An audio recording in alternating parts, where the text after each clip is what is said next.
Halo sahabat teknik, jumpa lagi di channel MPIK Tech, channel yang akan membahas seputar teknik. Oke, di kesempatan kali ini saya akan membahas alat yang perannya sangat penting sekali di dunia listrik maupun di dunia elektronika. Jadi alat itu namanya multimeter. Ada dua jenis multimeter, yang pertama multimeter digital, kemudian yang kedua multimeter analog. Tampilannya seperti ini. Saya buka. Nah, jadi bagaimana cara kita menggunakan multimeter ini dan apa saja fungsinya? Untuk itu simak terus videonya.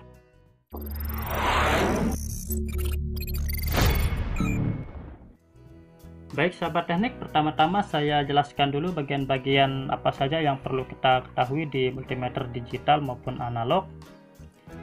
Nah, jadi menurut saya ada tiga basic yang perlu kita ketahui cara menggunakannya, yaitu yang pertama, di sini ada skala untuk pengukuran voltmeter DC, kemudian di sebelah kanannya voltmeter AC, dan yang ketiga di sini ada skala untuk pengukuran ohmmeter atau resistansi. Nah, yang ketiga basic inilah yang perlu kita ketahui cara menggunakannya di alat multimeter. Selebihnya seperti skala ampere DC, di sini juga ada HFE, kemudian di sini gelombang square, gelombang kotak, ini pengukuran untuk oscilloscope. Nah, di sini juga ada bagian untuk pengukuran transistor. Di sini juga ada buzzer. Nah, ini untuk tambahan, perannya juga sangat penting sekali. Jadi satu tambahan dari ketiga basic yang saya sebutkan tadi. Ini juga untuk skala buzzer ini sangat penting sekali digunakan, sering digunakan. Kemudian untuk multimeter analognya sendiri sama juga, ada tiga basic yang perlu kita ketahui. Nah, di sini juga ada skala untuk pengukuran tegangan AC. Bisa dilihat di sini ada AC volt, tegangan AC. Kemudian yang kedua ada pengukuran untuk resistansi ohmmeter. Selanjutnya ada pengukuran untuk tegangan DC. Nah, di sini juga di multimeter analog memiliki skala untuk pengukuran ampere DC, tapi ini sangat jarang sekali kita gunakan. Itu dia tadi yang saya jelaskan tadi, ada tiga peran penting, tiga basic alat multimeter ini yang sering digunakan. Jadi saya akan membahas yang ketiga basic ini dulu. Nah, di multimeter analog ini sendiri tidak ada skala untuk buzzer ya, jadi ini kurang lengkap. Jadi di multimeter manapun yang ketiga basic ini pasti ada untuk pengukuran tegangan AC, tegangan DC, dan ohmmeter atau resistansi. Pasti ada di semua multimeter, karena ini adalah basic dari alat multimeter yang harus kita ketahui. Oke, saya balik lagi ke multimeter digital. Jadi kenapa dinamakan digital? Karena dari hasil pengukurannya kita melihat ada angka, makanya dinamakan digital. Sedangkan untuk analog, dari hasil pengukuran yang kita lakukan, kita bisa mengetahuinya dari penunjuk jarum yang ini. Bisa dilihat teman-teman. Nah, ini jarumnya bergerak. Nah, jarumnya akan menunjuk di salah satu angka, dan itu perlu kita hitung menggunakan rumus.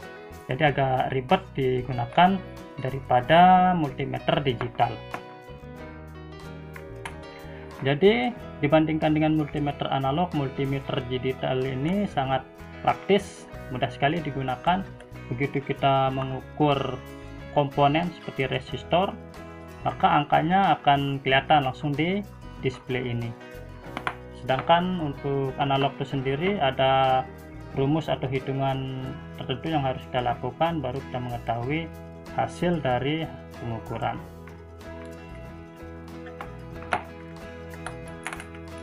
Nah, di sini perlu juga saya jelaskan di multimeter analog. ada 3. Bentar, saya fokuskan dulu.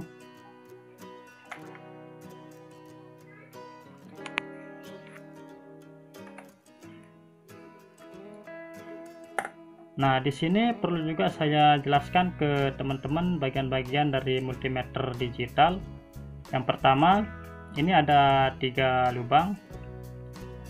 Yang standar ini COM ini untuk probe negatif atau warna hitam, yang ini warna hitam. Kemudian di sini ada probe yang warna merah dengan lambang volt, ohm, sama ampere. Nah, ini untuk kutub positifnya. Nah, sedangkan lubang yang satuannya ini jarang kita gunakan karena ini fungsinya untuk skala yang ini 10 ampere DC. Jika kita menggunakan skala ini, maka yang merah ini dipindah ke lubang di atas seperti itu. Kemudian ini selektor switchnya ada tanda panah, ini dalam posisi off. Jika kita pindah ke skala voltase seperti ini. Nah, bagaimana cara kita mengukur voltase? Nanti saya akan jelaskan di video selanjutnya. Yang pertama-tama kita perkenalan dulu bagian-bagian dari multimeter digital maupun analog. Oke, selanjutnya untuk multimeter analog. Nah, di sini ada beberapa bagian yang harus kita ketahui. Sama seperti multimeter digital, ada selektor switchnya. Nah, di sini selektor switchnya posisi off. Kemudian saya akan coba putar ke skala resistansi atau ohmmeter. Jadi setelah kita putar ke skala resistansi, kita tidak bisa langsung melakukan pengukuran seperti multimeter digital, karena ada 2 bagian yang perlu kita perhatikan, yaitu yang pertama bagian untuk kalibrasi jarum yang di sebelah kiri. Jadi ini kan kita sudah posisikan skalanya di resistansi atau ohmmeter. Nah, kemudian kita perhatikan jarumnya di sebelah kiri harus pas di posisi 0. Saya paskan dulu kameranya.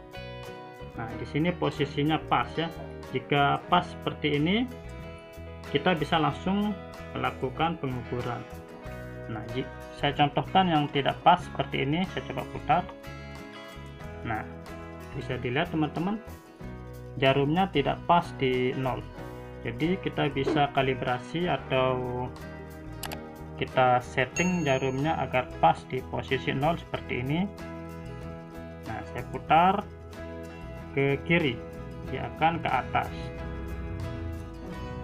Jika lebih seperti ini, kita putar ke kanan, dia akan ke bawah. Nah, seperti itu. Nah, inilah teranggap sudah pas di posisi 0.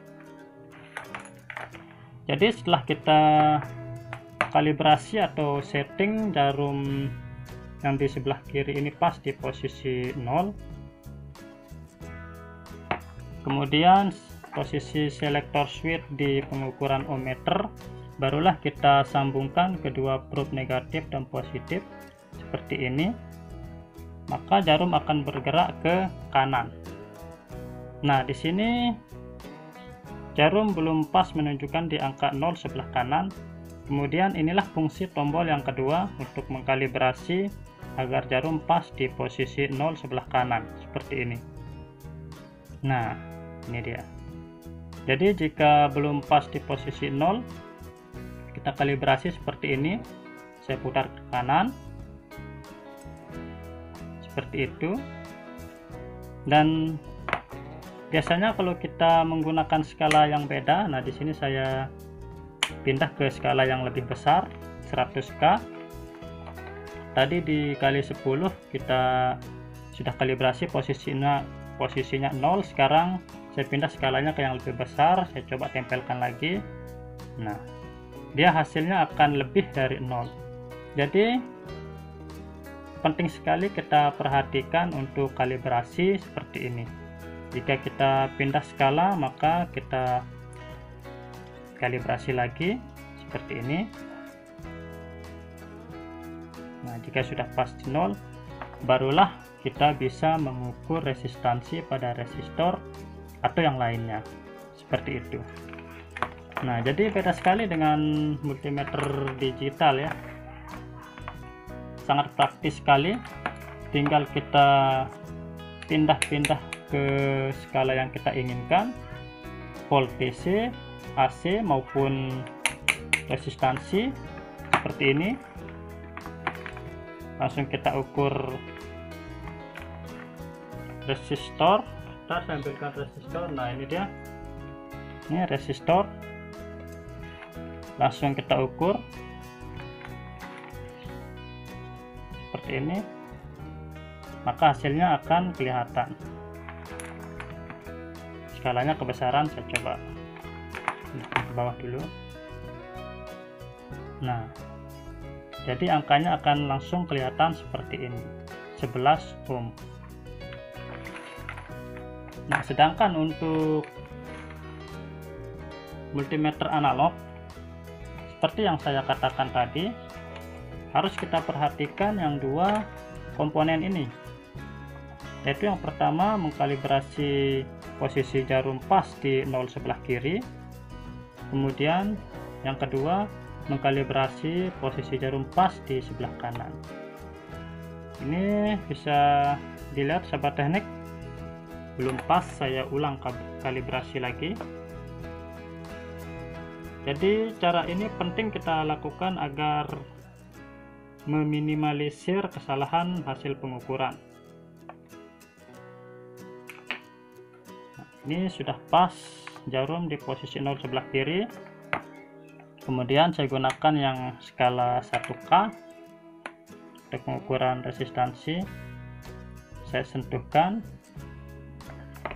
bisa dilihat sahabat teknik, posisinya belum terlalu pas di 0, saya paskan. Nah, ini sudah pas seperti itu. Barulah kita bisa mengukur resistansi pada alat seperti resistor atau yang lainnya. Tempel. Nah, seperti itu. Oke sahabat teknik, itu dia penjelasan singkat yang bisa saya sampaikan di bagian-bagian multimeter analog maupun digital. Di video selanjutnya saya akan membahas bagaimana cara kita menggunakan skala resistansi atau ohmmeter, menggunakan atau mengukur resistansi seperti resistor ataupun kabel. Jadi untuk skala resistansi ini sendiri banyak sekali kegunaannya. Di samping kita bisa mengukur tahanan resistor, kita juga bisa mengetahui kondisi kabel yang putus atau masih nyambung, seperti itu. Ada satu lagi yang belum saya jelaskan di multimeter digital, yaitu mode buzzer ya sahabat teknik. Saya pindah ke mode buzzer. Nah, jadi mode buzzer ini fungsinya untuk kita mengetahui kabel yang kondisi putus ataupun nyambung, seperti itu. Jika kita tempelkan probe positif ke negatif, maka buzzernya akan bunyi seperti ini. Nah, ini adalah kondisi nyambung. Sebagai contoh, saya akan coba tempelkan besi ini. Nah, jadi antara besi ini sama yang ini posisinya nyambung. Jadi buzzer ini fungsinya dominan untuk kita mengetahui kondisi kabel putus atau nyambung, seperti itu. Oke sahabat teknik, itu dia yang bisa saya sampaikan di video ini. Kalau ada salah atau kekurangan mohon maaf. Dan kalau ada saran atau kritik silahkan tulis di kolom komentar. Jika teman-teman menyukai video ini, silahkan di like dan di share ke teman-teman kalian. Siapa tahu teman kalian lagi membutuhkan video ini. Dan jangan lupa untuk subscribe channel Empik Tech, karena channel ini akan terus membahas seputar teknik yang tentunya bermanfaat untuk kita pelajari. Oke, itu dia yang bisa saya share di video kali ini. Salam saya Empik, bye.